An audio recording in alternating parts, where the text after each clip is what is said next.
എൻ്റെ ജോലിസ്ഥലം എറണാകുളത്താണ് എന്നുണ്ടെങ്കിലും ഞാൻ താമസിക്കുന്നത് തൃശ്ശൂരാണ്. അപ്പോൾ ആഴ്ചയിൽ ഒന്നോ രണ്ടോ തവണ ഓഫീസിൽ പോകേണ്ട ആവശ്യത്തിനായിട്ട് എപ്പോഴും ഞാൻ തിരഞ്ഞെടുക്കാറുള്ളത് ട്രെയിനുകളാണ്. കാരണം എന്താണെന്ന് വെച്ചാൽ ട്രെയിനുകളിൽ പോകുമ്പോൾ യാത്രയുടെ ഒരു തരത്തിലുള്ള ടെൻഷനും അറിയണ്ട. പ്രത്യേകിച്ചും നമുക്ക് ഇരിക്കാൻ ഒരു അവൈലബിലിറ്റി ഉള്ള ട്രെയിനുകൾ നോക്കി ട്രാവൽ ചെയ്യുക എന്നുള്ള ഒരു സേഫ് അപ്രോച്ചാണ് ഞാൻ എപ്പോഴും എടുക്കാറുള്ളത്. അപ്പോൾ നമ്മൾക്ക് നമ്മളുടേതായിട്ടുള്ള കാര്യങ്ങൾ, അതിപ്പോൾ നമ്മൾ വീഡിയോകൾ കാണുകയോ അല്ലെങ്കിൽ പോഡ്കാസ്റ്റുകൾ കേൾക്കുകയോ മറ്റെന്തെങ്കിലും ലേണിംഗ് കോഴ്സസ് ചെയ്യുകയോ ഒക്കെ നമുക്ക് ഈ 1.5 മണിക്കൂർ കൊണ്ട് ചെയ്യാം എന്നുള്ളതാണ് ഞാൻ ട്രെയിനുകൾ എപ്പോഴും തിരഞ്ഞെടുക്കാനുള്ള കാരണം. അതുമാത്രമല്ല, ലാസ്റ്റ് ഒരു 10-15 വർഷത്തോളമായിട്ട് റെയിൽവേയുടെ ഇൻഫ്രാസ്ട്രക്ചർ വളരെ നല്ല രീതിയിൽ വർദ്ധിച്ചിട്ടുണ്ട്. താരതമ്യേന വൃത്തിയുള്ള ട്രെയിനുകൾ, കംഫർട്ടബിൾ ആയിട്ടുള്ള സീറ്റിംഗ്, അങ്ങനെയുള്ള കാര്യങ്ങളൊക്കെ നോക്കുമ്പോൾ ട്രെയിനുകളിലുള്ള ഒരു അഡ്വാൻസ്മെൻറ്റ്സ്, അത് ട്രാക്കിലുകളിലുള്ള ചേഞ്ച് ആയാലും സിഗ്നലിംഗ് സിസ്റ്റങ്ങളിലുള്ള ചേഞ്ച് ആയാലും എല്ലാം വളരെ ഒരു മുന്നോട്ട് തന്നെയാണ് പോയിക്കൊണ്ടിരിക്കുന്നത് എന്നുള്ളതാണ് എൻ്റെ ഒരു അഭിപ്രായം. ഇങ്ങനെ മുന്നോട്ട് പോയിക്കൊണ്ടിരിക്കുന്ന ഈ ഒരു സിസ്റ്റം ഇതുകൊണ്ടൊന്നും നിൽക്കാൻ പോകുന്നില്ല എന്നുള്ളതാണ് എൻ്റെ ഒരു പ്രൈമായിട്ടുള്ള അസസ്മെൻറ്റ്. അപ്പോൾ നമ്മളെപ്പോഴും ഒരു സ്റ്റോക്ക് വാങ്ങുമ്പോഴായാലും അല്ലെങ്കിൽ ഒരു ഇൻവെസ്റ്റ്മെൻറ്റ് നടത്തുമ്പോഴായാലും നമുക്ക് ഒരു പുരോഗതി ഉണ്ടാവുക അല്ലെങ്കിൽ നേട്ടം ഉണ്ടാവുക എന്നുള്ളത് തന്നെയാണല്ലോ പ്രധാനപ്പെട്ട കാര്യം. അതുകൊണ്ട് തന്നെ ഈ റെയിൽവേ സ്റ്റോക്കുകളിൽ തീർച്ചയായിട്ടും ഒരു നേട്ടം ഉണ്ടാവാനുള്ള സാധ്യതയുണ്ടെന്ന് ഞാൻ കരുതുന്നുണ്ട്. ധാരാളം ആളുകൾ നമ്മുടെ വീഡിയോകൾ കാണുന്നുണ്ട്. അത്തരം ഒരാളുടെ കമൻറ്റ് കഴിഞ്ഞൊരു വീഡിയോയ്ക്ക് കിട്ടിയതിനെ ബേസ് ചെയ്തുകൊണ്ടാണ് ഈ വീഡിയോ ചെയ്യുന്നത്. ഇന്ത്യയിലെ ഏറ്റവും പ്രധാനപ്പെട്ട 10 റെയിൽവേ സ്റ്റോക്കുകൾ, അതിൻ്റെ ഗുണങ്ങളും ദോഷങ്ങളും, അത് നിങ്ങൾക്ക് യോജിക്കുമോ ഇല്ലയോ എന്നൊക്കെ അറിയാനായിട്ട് ഈ വീഡിയോ നമുക്ക് അവസാനം വരെ കാണാം. ലോകത്തിലെ ഏറ്റവും വലിയ നെറ്റ്വർക്ക് ശൃംഖലകളിലൊന്ന് ഇന്ത്യയിലാണ് എന്ന് പറഞ്ഞാൽ നിങ്ങൾ വിശ്വസിച്ചേ മതിയാവും. 170 വർഷത്തോളം പഴക്കമുള്ള റെയിൽ നെറ്റ്വർക്കാണ് ഇന്ത്യയിലുള്ളത്. ലക്ഷക്കണക്കിന് യാത്രക്കാർ അവരിൽ നിന്ന് കിട്ടുന്ന വരുമാനത്തിനേക്കാൾ കൂടുതൽ അളവ് കണ്ടെയ്നറുകളും മറ്റുള്ള സംഗതികളും ഗുഡ്സുകളും എത്തിച്ചുകൊണ്ട് നേടുന്ന ഒരു സർക്കാർ അധിഷ്ഠിത സംവിധാനമാണ് ഈ റെയിൽവേ. പക്ഷേ റെയിൽവേയുടെ എല്ലാ കാര്യങ്ങളും ചെയ്യാനായിട്ട് സർക്കാരിൻ്റെ കമ്പനികൾക്കും സാധിക്കുമെന്ന് നിങ്ങൾക്ക് തോന്നുന്നുണ്ടോ? ഒരു കാരണവശാലുമില്ല.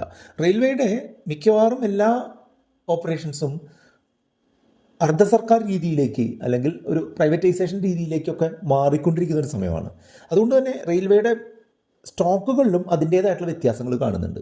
മുൻപ് 100% ഗവൺമെൻറ് അധീനതയിലുണ്ടായിരുന്ന പല കമ്പനികളും ഇപ്പോൾ 76%, 49% ഒക്കെ ആയിട്ട് ഗവൺമെൻറ്റിൻ്റെ അലൊക്കേഷൻ കുറച്ചതായിട്ടും കാണുന്നുണ്ട്. അപ്പോൾ അത് റെയിൽവേ പോലുള്ള ഒരു ഗ്രോയിങ് സെക്ടറിലേക്ക് നമ്മളെപ്പോലുള്ള ആളുകൾക്ക് ഇൻവെസ്റ്റ് ചെയ്യാനുള്ള ഒരു ഓപ്പർച്യൂണിറ്റിയാണ്. ഞാൻ പേഴ്സണലി എന്തുകൊണ്ടാണ് ഇത്തരം സ്റ്റോക്കുകൾ നിക്ഷേപിക്കാത്തതെന്ന് ചോദിച്ചു കഴിഞ്ഞിട്ടുണ്ടെങ്കിൽ, എനിക്ക് ഗവൺമെൻറ് ഇൻ്റർഫറൻസ് ഉള്ള അല്ലെങ്കിൽ ഗവൺമെൻറ് എന്തെങ്കിലും തരത്തിലുള്ള ഇടപെടൽ നടത്തുന്ന ഓഹരികളിൽ പരമാവധി കുറവ് മാത്രം ഇൻവെസ്റ്റ് ചെയ്യുക. അതിപ്പോൾ റെയിൽവേ ആവാം, ഡിഫൻസ് ആവാം, അതുപോലെ പൊതുമേഖല ബാങ്കിങ് കാര്യങ്ങളാവാം, അങ്ങനെയുള്ള കാര്യങ്ങളിലൊക്കെ കുറച്ച് മാത്രം ഇൻവെസ്റ്റ് ചെയ്യുക അല്ലെങ്കിൽ ഇൻവെസ്റ്റ്മെൻറ്റ് ഒഴിവാക്കുക എന്നുള്ളൊരു പേഴ്സണൽ അപ്രോച്ച് എനിക്കുള്ളത് കൊണ്ടാണ് ഞാൻ ചെയ്യാത്തത്. പക്ഷേ റെയിൽവേ സ്റ്റോക്കുകൾ, പല സ്റ്റോക്കുകളും ഇംപ്രസീവായിട്ട് കാണുന്നുണ്ട്. ഒന്നാമത്തെ സ്റ്റോക്ക് RVNL ആണ്, റെയിൽ വികാസ് നിഗം ലിമിറ്റഡ് എന്ന് പറയും. റെയിൽവേ ഇൻഫ്രാസ്ട്രക്ചർ ഡെവലപ്മെൻറ്റിനെയും അതിൻ്റെ പരിപാലനവുമായിട്ട് ബന്ധപ്പെട്ട കാര്യങ്ങൾ, പുതിയ ലൈനുകൾ, പുതിയ പാലങ്ങൾ, അതൊക്കെ നിർമ്മിക്കുന്നതിൻ്റെ മെയിനായിട്ടുള്ള ഒരു റോൾ വഹിക്കുന്ന ഒരു കമ്പനിയാണ്. കഴിഞ്ഞ ദിവസത്തെ വാല്യൂ അനുസരിച്ച് 376 ഇതിൻ്റെ ഇപ്പോഴത്തെ പ്രൈസ്. പക്ഷേ നമ്മളൊരു കാര്യം ശ്രദ്ധിക്കേണ്ടതെന്ന് വെച്ചാൽ ഇത് 627 വരെ ഈ അടുത്ത് പോയിട്ടുള്ള ഓഹരിയാണ്. അത് ഏകദേശം ഒരു 40-45% കറക്റ്റ് ചെയ്തിട്ടാണ് നിൽക്കുന്നത്. ഇതിൻ്റെ പ്രൈസ് ടു ഏർണിങ്സ് റേഷ്യോ ഇപ്പോഴും വളരെ ഉയർന്ന നിലവാരമായിട്ടുള്ള 60 ആണ് എന്നുള്ളത് ഒരു മോശം കാര്യം തന്നെയാണ് എന്നുണ്ടെങ്കിലും, ഇത് അത്യാവശ്യം വലിപ്പമുള്ള 78,000 കോടി രൂപ മാർക്കറ്റ് ക്യാപിറ്റലൈസേഷനുള്ള, നമ്മൾ ഇടുന്ന പൈസയ്ക്ക് ഉള്ള മെച്ചം തരുന്ന ഫാക്ടേഴ്സായിട്ടുള്ള ROCE ഒക്കെ 14 വെച്ചുള്ള അത്യാവശ്യം എബോവ് ആവറേജ് പെർഫോമൻസ് ഉള്ള ഒരു കമ്പനിയാണ്. ഇത് ഒരു ഡിസ്കൗണ്ട് രീതിയിലാണ് ഇപ്പോൾ സെല് ചെയ്തുകൊണ്ടിരിക്കുന്നത്. പക്ഷേ എന്നാലും അതിൻ്റെ കുറച്ച് ഹൈ ആണ് എന്നുള്ളത് ചെറിയൊരു ഡൗൺ സൈഡാണ്. പക്ഷേ ഒരു നല്ല ഒരു സ്റ്റോക്കായിട്ട് കാണുന്നുണ്ട്. ആദ്യമേ പറയട്ടെ, ഇതൊരു സ്റ്റോക്ക് വാങ്ങാനോ വിൽക്കാനോ ഉള്ള റെക്കമെൻഡേഷനായിട്ട് കാണുന്നത്. ഞാൻ പബ്ലിക് ഡൊമൈനിൽ അവൈലബിൾ ആയിട്ടുള്ള കുറച്ച് ഇൻഫർമേഷൻസ് ഷെയർ ചെയ്യുന്നു. ഞാൻ വീണ്ടും പറയുന്നു, ഞാൻ റെയിൽവേ സ്റ്റോക്കുകൾ വാങ്ങുകയോ വിൽക്കുകയോ അതുമായിട്ട് ബന്ധപ്പെട്ടിട്ടുള്ള കാര്യങ്ങൾ ഇപ്പോൾ ചെയ്യുന്നില്ല എന്നുള്ളത് മനസ്സിലാക്കുക. രണ്ടാമത്തെ stock IRFC, Indian rail finance corporation. Indian റെയിൽവേയുമായി ബന്ധപ്പെട്ടിട്ടുള്ള സാമ്പത്തിക കാര്യങ്ങൾ, അതുപോലെ ഇന്ത്യൻ റെയിൽവേയുടെ കാര്യങ്ങൾ ലീസ് ചെയ്യുന്നതിനുള്ള പരിപാടികൾ ഒക്കെ ചെയ്യുന്ന ഒരു കമ്പനിയാണ് IRFC. റെയിൽവേ വികസനത്തിനായിട്ട് ഫിനാൻഷ്യൽ മാർക്കറ്റിൽ നിന്ന് ഫണ്ട് ശേഖരണവും അത് ഉപയോഗിച്ച് അതുമായിട്ട് ബന്ധപ്പെട്ടുള്ള കാര്യങ്ങൾ ചെയ്യുക എന്നുള്ളതാണ്. പ്രധാനമായിട്ടും ഫണ്ട് ശേഖരണത്തിനൊക്കെയാണ് വേണ്ടി ഒരു ഇലക്ട്രിഫിക്കേഷൻ, പാത ഇരട്ടിപ്പിക്കൽ, അതുപോലെ മെട്രോ സംവിധാനങ്ങൾ, ഇതിനൊക്കെ ഉള്ള ഒരു ഫണ്ട് ശേഖരണമാണ്. 1,77,000 കോടി രൂപയാണ് ഇതിൻ്റെ മാർക്കറ്റ് ക്യാപിറ്റലൈസേഷൻ. 135 ഇപ്പോൾ ഇതിൻ്റെ ഏകദേശ വില. 198 വരെ പോയിട്ടുള്ള ഒരു ഓഹരിയായിരുന്നു. പ്രൈസ് ടു ഏർണിങ്സ് റേഷ്യോ അത്യാവശ്യം അട്രാക്റ്റീവ് ആയിട്ടുള്ള 26 ലെവലിലാണ്. പക്ഷേ ഇതിൻ്റെ ഒരു ROCയും ROEയും താരതമ്യേന കുറവാണ്. 5ഉം 12ഉം ലെവലിലാണ് ഇപ്പോൾ കാണുന്നത്. ഒരു മോഡറേറ്റ് ആയിട്ടുള്ള റിസ്ക് എടുത്തുകൊണ്ട് ഒരു average or above average return പ്രതീക്ഷിക്കാവുന്ന ഒരു ഓഹരിയായിട്ടാണ് ഞാനിതിനെ കാണുന്നത്. മൂന്നാമത്തേത് IRCTC ആണ്, Indian rail catering and tourism corporation. അതിൻ്റെ പേര് സൂചിപ്പിക്കുന്നത് പോലെ തന്നെ റെയിൽവേ ടിക്കറ്റുകൾ വിൽക്കുക, കാറ്ററിംഗ് സംവിധാനങ്ങൾ ഒരുക്കുക, ടൂറുകൾ കൊണ്ടുപോവുക എന്നുള്ള സംവിധാനങ്ങൾക്കൊക്കെ വേണ്ടിയിട്ടാണ് ഇത് ഉപയോഗിക്കുന്നത്. അത്ര ഒരു നല്ല കാലമല്ല IRCTCക്ക് എന്നുള്ളതാണ് എനിക്ക് മനസ്സിലാവുന്നത്. 757 ലെവലിൽ 47 PE ഉള്ള ഒരു സ്റ്റോക്കാണ് ഇത്. കുറേ കാലമായിട്ട് ഈ ഒരു റേഞ്ചിൽ കയറിയും ഇറങ്ങി നിൽക്കുന്ന ഒരു സ്റ്റോക്കാണ്. ഇത് ലിസ്റ്റ് ചെയ്ത സമയത്ത് ആളുകൾക്ക് 3 ഇരട്ടി വരെയൊക്കെ ലാഭം കൊടുത്തിട്ടുള്ള ഒരു ഓഹരിയാണ് എന്നുണ്ടെങ്കിലും ഈയിടെയായിട്ട് അതിൻ്റെ ഒരു കാര്യങ്ങൾ മോശമാണ്. പ്രധാനപ്പെട്ട കാരണം എന്താണെന്ന് വെച്ചാൽ ഈ IRCTCക്ക് ഈ ടിക്കറ്റിങ്ങിലും മറ്റുള്ള സംവിധാനങ്ങളിലുള്ള മൊണോപ്പൊളി അവസാനിക്കാനുള്ള സാധ്യത തെളിഞ്ഞു വരുന്നുണ്ട് എന്നുള്ളതാണ് ഇതിന് ഒരു നെഗറ്റീവായിട്ട് നിൽക്കുന്ന കാര്യം എന്നാണ് എനിക്ക് മനസ്സിലാവുന്നത്. അടുത്തായിട്ട് പറയുന്നത് കണ്ടെയ്നർ കോർപ്പറേഷൻ ഓഫ് ഇന്ത്യ ആണ്, കോൺകോർ എന്ന് പറയും. അതായത് ലോജിസ്റ്റിക്സ് മാനേജ്മെൻറ്റ്, അതിൻ്റെ ട്രാൻസ്പോർട്ടേഷൻ, ഓപ്പറേഷൻസ്, അതിൻ്റെ വെയർ ഹൗസിങ്, ഇങ്ങനെയുള്ള കാര്യങ്ങളൊക്കെ ചെയ്യുന്ന ഒരു മികച്ച കമ്പനിയാണ് കണ്ടെയ്നർ കോർപ്പറേഷൻ ഓഫ് ഇന്ത്യ. 606 ലെവലിലാണ് ഇപ്പോൾ ട്രേഡ് ചെയ്യുന്നത്. അത്യാവശ്യം നല്ല ഒരു പിക്കായിട്ട് എനിക്ക് തോന്നുന്നുണ്ട്. പക്ഷേ ഇതൊരു ഇൻവെസ്റ്റർ റെക്കമെൻഡേഷൻ ആയിട്ട് എനിക്ക് പറയാനായിട്ട് സാധിക്കില്ല. പക്ഷേ ഒരു അട്രാക്റ്റീവ് ആയിട്ടുള്ള 36 വാല്യുവേഷനിൽ നിൽക്കുന്ന ഒരു കമ്പനിയാണ് കണ്ടെയ്നർ കോർപ്പറേഷൻ ഓഫ് ഇന്ത്യ. അടുത്തത് റെയിൽവേയുമായിട്ട് ബന്ധപ്പെട്ട് ഏറ്റവും അഡ്വാൻസ്മെൻറ്റ് വന്നിട്ടുള്ള ഒരു ഏരിയയാണ് കമ്മ്യൂണിക്കേഷൻ രംഗം. അതായത് നമ്മളിപ്പോൾ റെയിൽവേ സ്റ്റേഷനുകളിൽ പോകുമ്പോൾ നമുക്ക് വൈഫൈ സംവിധാനങ്ങൾ, അതുപോലെ ട്രെയിനിലിരിക്കുമ്പോൾ തന്നെ നമ്മളുടെ ഓൺലൈനായിട്ട് നമുക്ക് കൃത്യമായിട്ട് ട്രെയിൻ എവിടെ എത്തി, എങ്ങനെ എത്തും, എപ്പോഴെത്തും എന്നുള്ള കാര്യങ്ങളൊക്കെ. അതുമാത്രമല്ല ഈ റെയിൽവേ ലൈനുകൾ വഴി ബ്രോഡ്ബാൻഡ് ഇൻ്റർനെറ്റ് എത്തിക്കുക, അതുപോലെ നെറ്റ്വർക്കിംഗ് സംവിധാനങ്ങൾ, VPN സംവിധാനങ്ങളൊക്കെ പ്രൊവൈഡ് ചെയ്യുന്ന ഒരു നവരത്ന PSU കമ്പനിയാണ്. അതായത് ഇന്ത്യയിലെ ഏറ്റവും ക്രീമായിട്ടുള്ള ഇന്ത്യയിലെ പൊതുമേഖലാ സ്ഥാപനങ്ങളിൽപ്പെട്ട ഒന്നാണ് റെയിൽവേ. കമ്മ്യൂണിക്കേഷൻ ഇന്നോവേഷൻ കൊണ്ടുവരിക, അത് ട്രാക്കിനും സ്റ്റേഷനുകളിലും ഒക്കെ എത്തിക്കുക എന്നുള്ള ഉദ്ദേശത്തിലുള്ള കമ്പനിയാണ്. 519 വരെ ഇതിൻ്റെ പ്രൈസ് പോയിരുന്നു. ഇപ്പോൾ ഇത് 400 റേഞ്ചിലാണ് ട്രേഡ് ചെയ്യുന്നത്. 41 ഇതിൻ്റെ PE. 12,000 കോടി രൂപയാണ് ഇതിൻ്റെ ഒരു മാർക്കറ്റ് ക്യാപിറ്റലൈസേഷൻ.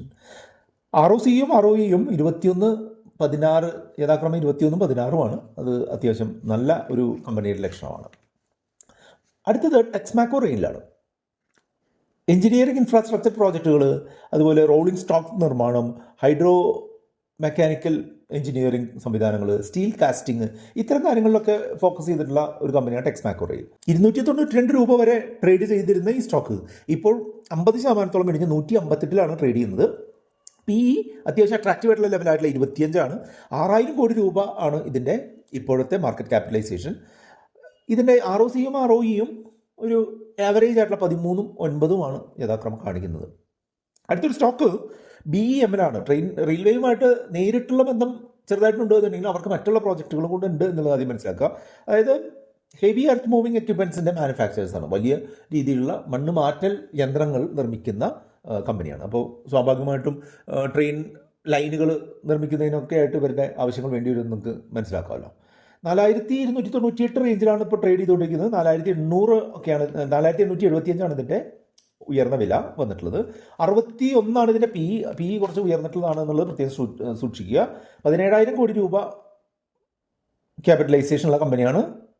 ROCയും ROEയും അത്യാവശ്യം അട്രാക്റ്റീവ് ആയിട്ടുള്ള 10-ഉം 15-ഉം ലെവലിലാണ്. അടുത്തത് വാഗൺ നിർമ്മാണത്തിൽ ശ്രദ്ധ കേന്ദ്രീകരിച്ചിരുന്ന ടിറ്റാഗർ വാഗൺ ഇപ്പോൾ ടിറ്റാഗർ റെയിൽ സിസ്റ്റംസ് എന്നുള്ള പേരിൽ മാറിയിട്ടുണ്ട്. അവരുടെ വാഗൺ നിർമ്മാണമുണ്ട്, മറ്റുള്ള ടോട്ടൽ എഞ്ചിനീയറിംഗ് എഫേർട്ടുകൾ ഉണ്ട്, അതുപോലെ ഷിപ്പ് ബിൽഡിങ്ങിൽ ഇവർ ഇപ്പോൾ ഫോക്കസ് ചെയ്യുന്നുണ്ട്. എങ്കിലും ഈ കോച്ചുകൾ നിർമ്മിക്കുക എന്നുള്ളത് തന്നെയാണ് ഇവരുടെ മെയിനായിട്ടുള്ളൊരു സംഗതി. 1,708 വരെ പോയിട്ടുള്ള സ്റ്റോക്കാണ് ഇത്. ഏകദേശം 40% ഇടിഞ്ഞ് 904 ഇപ്പോൾ ട്രേഡ് ചെയ്യുന്നത്. എങ്കിലും അതിൻ്റെ PE ഒരു 44 എന്നുള്ള ഉയർന്ന നിലയിൽ തന്നെയാണ്. 12,000 കോടി രൂപ മാർക്കറ്റ് ക്യാപിറ്റലൈസേഷൻ ഉണ്ട്. 16-ഉം 11-ഉമാണ് ROCയും ROEയും. അത്യാവശ്യം അട്രാക്റ്റീവാണ് എന്നാണ് മനസ്സിലാകുന്നത്. അടുത്തത് എർക്കോൺ ഇൻ്റർനാഷണൽ ആണ്. ഒരു എഞ്ചിനീയറിംഗ് കൺസ്ട്രക്ഷൻ കമ്പനിയാണിത്. ഇവർ ടണലുകൾ, ഇലക്ട്രിഫിക്കേഷൻ, മെട്രോ സംവിധാനങ്ങൾ ഒക്കെ ഒരുക്കുന്ന ഒരു കമ്പനിയാണ്. ഇപ്പോൾ ഇന്ത്യൻ റെയിൽവേ മാത്രമല്ല ഒരു ഇൻ്റർനാഷണൽ ആയിട്ടുള്ള പ്രസൻസ് വർക്കുള്ള അത്യാവശ്യം നല്ലൊരു കമ്പനിയായിട്ടാണ് ഇർക്കോൺ ഇൻ്റർനാഷണലിനെ കാണുന്നത്. 302 വരെ പോയ കമ്പനി ഇപ്പോൾ 186 റേഞ്ചിലൊക്കെയാണ് ട്രേഡ് ചെയ്യുന്നത്. 30 ഇതിൻ്റെ PE. 17,000 കോടി രൂപ ഉള്ള കമ്പനിയാണ്.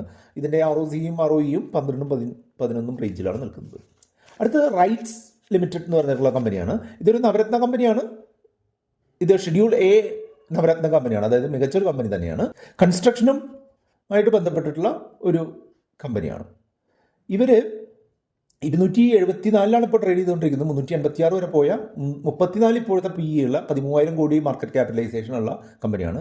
ഇവരുടെ ഒരു ROEയും ROCയും അത്യാവശ്യം നല്ല ഈ 20-19 റേഞ്ചിലൊക്കെയാണ്. ഈ 10 ഓഹരികൾ അത്യാവശ്യം നല്ല ഒരു റെയിൽവേ പോർട്ട്ഫോളിയോയിൽ പെട്ടിട്ടുള്ള സ്റ്റോക്കുകളാണ്.